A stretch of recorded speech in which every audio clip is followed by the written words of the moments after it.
One of GManan's worst sea disasters was the wreck of the bark Lord Ashburton in a gale-force blizzard at 2 a.m. January 19, 1857. Built in St. Andrews in 1843, she set out for St. John from Toulon, France, in ballast, sighting Partridge Island on January 17th, but strong winds prevented her from entering the harbor.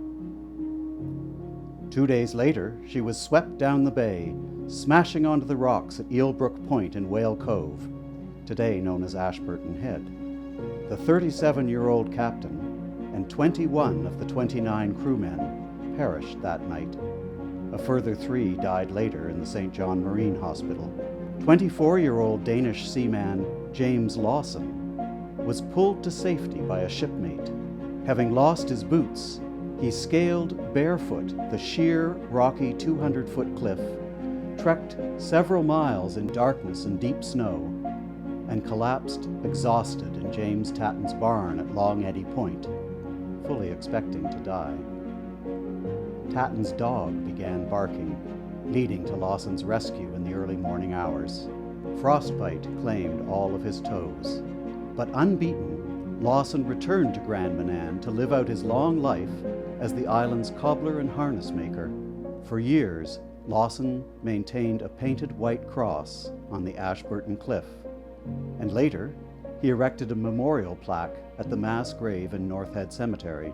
In 1910, his son erected a large cement monument, and this aging monument was replaced in 2011 by the island's Historical Society.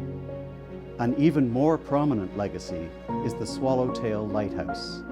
Constructed in 1859 as a direct result of the Lord Ashburton wreck and of Lawson's advocacy for improvements to navigational aids.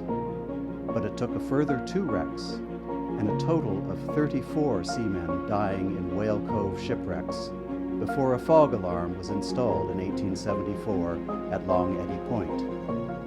Today, this point is often referred to as the Whistle, named for the distinctive sound of the first fog alarm. James Lawson died in 1918 at the age of 84 and is buried in the North Head Cemetery. More than 100 years after his death, his story of survival still lives on in exhibits at the GManan Museum and in the imaginations of those who read about his remarkable life.